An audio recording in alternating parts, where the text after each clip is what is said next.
Okay, first thing we have right here is 2-inch foam.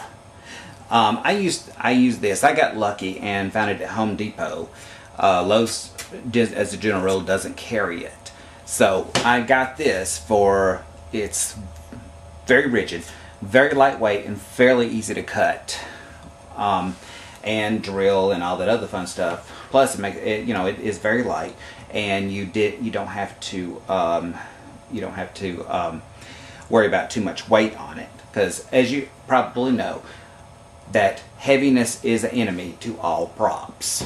Okay, what we see here is the guts on it. When I was trying to figure out how to make a moving seance table, I thought about balls, some kind of ball system going around, different kinds of ways, and I really couldn't come up with anything. There really wasn't anything out there that I saw that would work. So I thought, well, if you can't push the table up, maybe you can pull it down. So this is just foam rubber, like cushion foam rubber. I think it came out of my parents' dog's bed, and I glued a couple of pieces to the table and to itself, and this doesn't have any glue on it right here.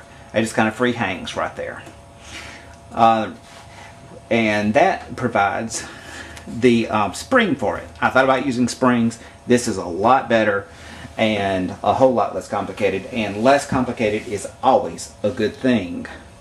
Now, going underneath the table. Okay, here we have the top of the table, and as you see, there are several different there's several washers, and there's a pole right there. I'll explain all this.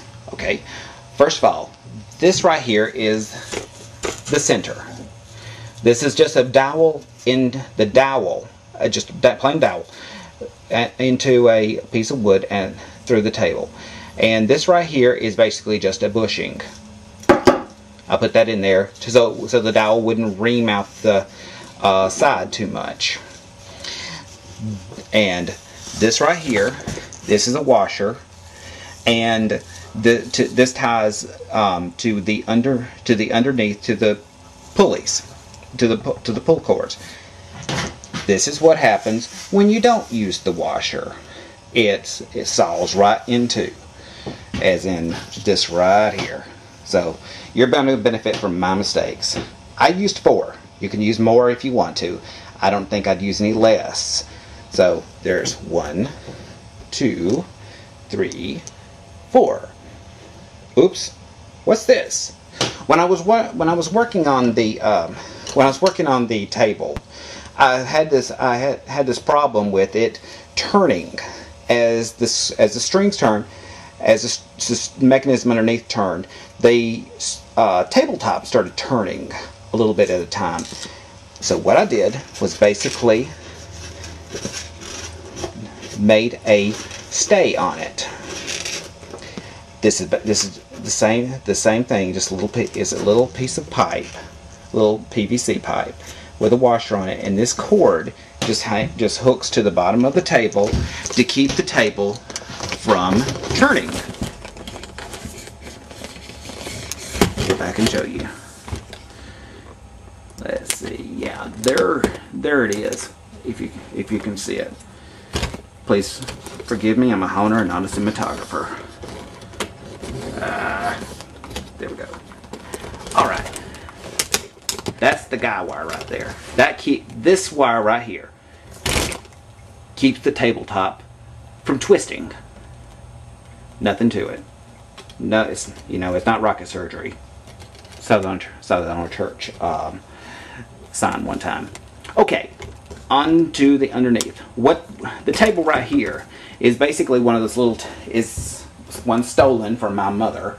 She had a table, a little side table, and she was throwing it out, so I don't guess it's technically stealing, and so I confiscated it. This one's really sturdy. You could probably drive a truck on it. She doesn't do anything halfway. Yours doesn't have to be that sturdy, not in the least. And underneath, you can see there's the cords to it. Now, looking underneath, if I can turn this thing underneath here. We have the heart of the mechanism. This is the heart right here. Let me turn it on for you.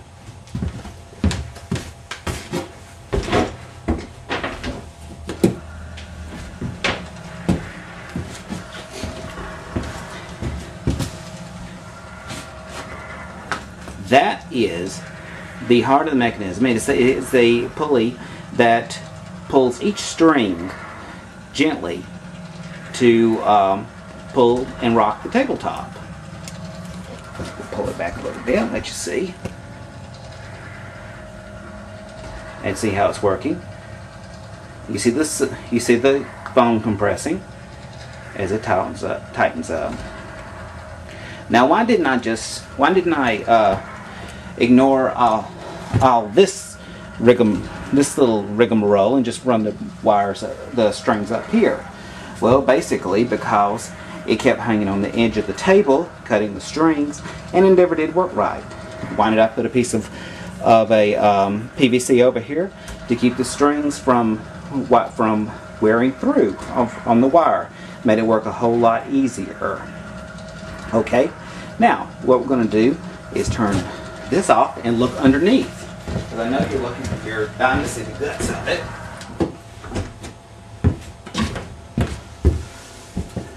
Boy, that's as heavy. It's pretty heavy. Alrighty, here we go. Here we go. Here we go. Eek. There. Alright, now you see him. Okay, as you can see, this is the motor right there. Little 6 RPM motor. Same thing you use as a flying crank ghost. And this is the arbor that connects the motor shaft to this piece of metal. And then it goes down right here.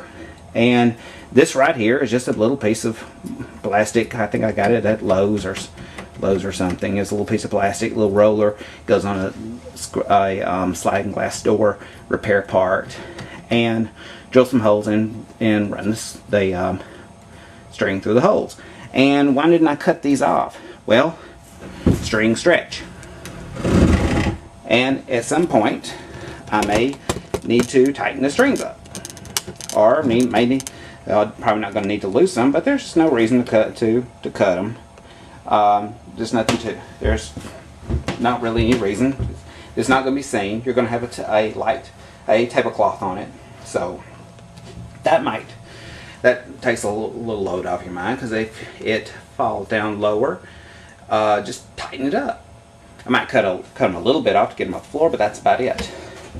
So we'll back her up a little bit, and again, please forgive my cinematography. I'm a haunter, not a cinematographer.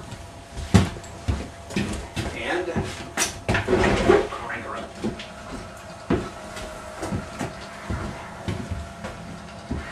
As you can see, there's more movement without the crystal ball on top than it was with it.